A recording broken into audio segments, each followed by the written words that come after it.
Bury the Archduke with an empire's lamentation. Let us bury the Archduke to the noise of the mourning of a mighty nation, mourning when their leaders fall. Warriors carry the warrior's pall, and sorrow darkens hamlet and hall.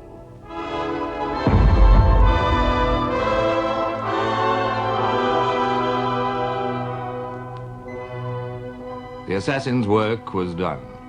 The mortal remains of the Archduke Franz Ferdinand were returning home for burial.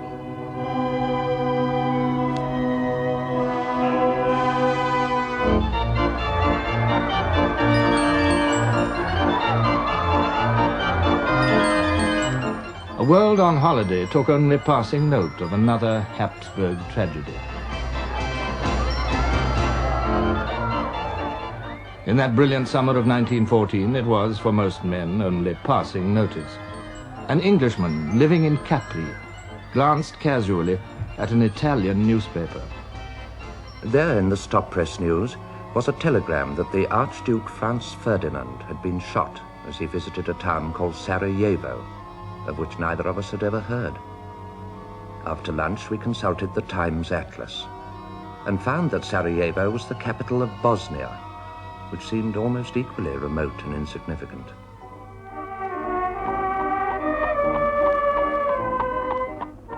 A few days later, the same man, traveling through Paris back to England, bought a French paper, the Gare du Nord. There was an article in it headed Sarajevo, and for a moment, so faint had been the original impression, I wondered where I had seen that name before. Sarajevo, Sunday. After the crime, reprisals. Violent anti-Serb demonstrations have taken place. More than 200 Serb houses have been sacked and their occupants maltreated. Martial law has been proclaimed.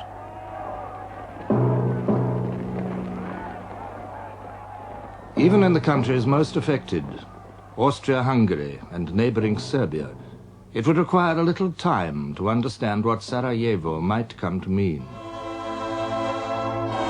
In Austria, as the Archduke's body was brought back to Vienna, opinion against Serbia steadily hardened.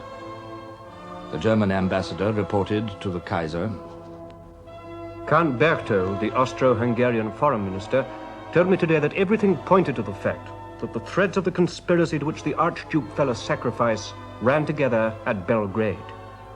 I frequently hear expressed in Vienna, even among serious people, the wish that at last a final and fundamental reckoning should be had with the Serbs. The Kaiser noted in the margin of his copy of the report, "Now or never." 4 days later, July the 6th, he sent a message to the Austrian Emperor. The Emperor Franz Joseph may rest assured that His Majesty will faithfully stand by Austria-Hungary, as is required by the obligations of his alliance and of his ancient friendship.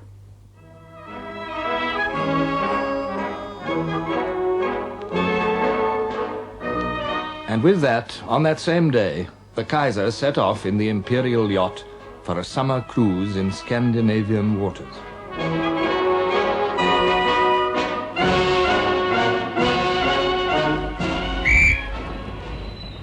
This was the holiday season everywhere, and the sea was calling. Emperors and princes, soldiers and statesmen, rich men and poor men, it was holiday time for all.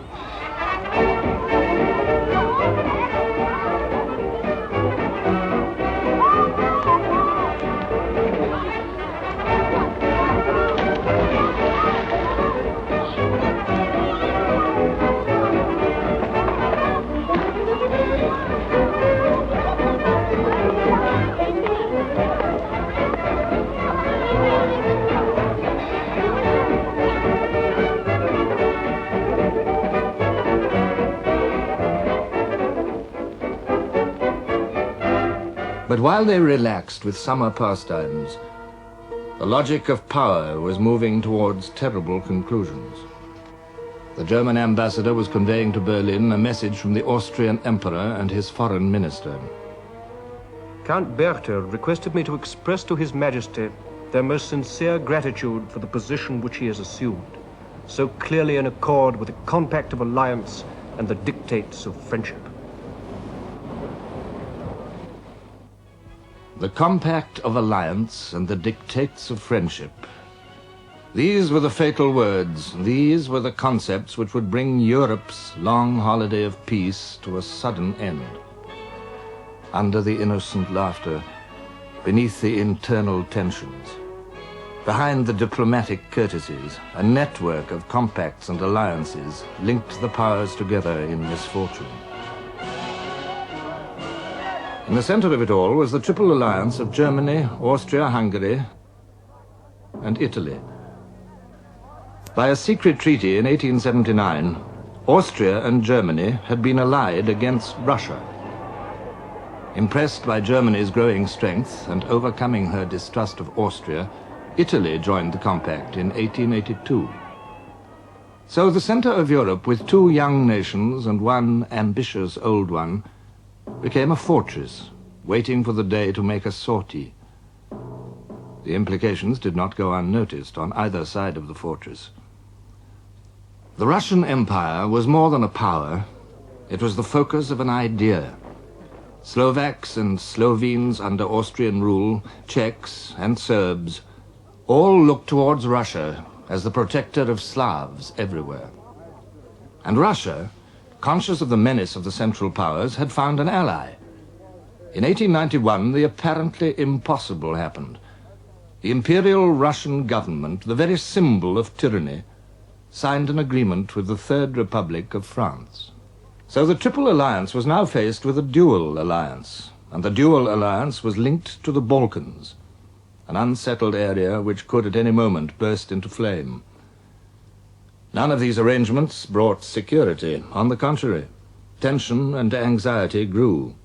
Both groups looked for new friends, the Central Powers towards Turkey and her empire stretching down to the Persian Gulf.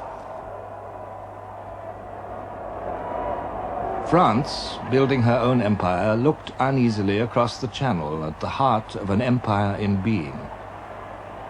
Slowly and unwillingly, British policy bowed to the pressure of events. As the Imperial German Navy, based on its North Sea harbors, grew year by year, Britain's sense of safety diminished. Lord Haldane, an admirer of much in Germany, summed the feeling up. We who live on islands and are dependent for our food and our raw materials on our being able to protect their transport could not permit that protection to be threatened by the creation of naval forces intended to make it precarious.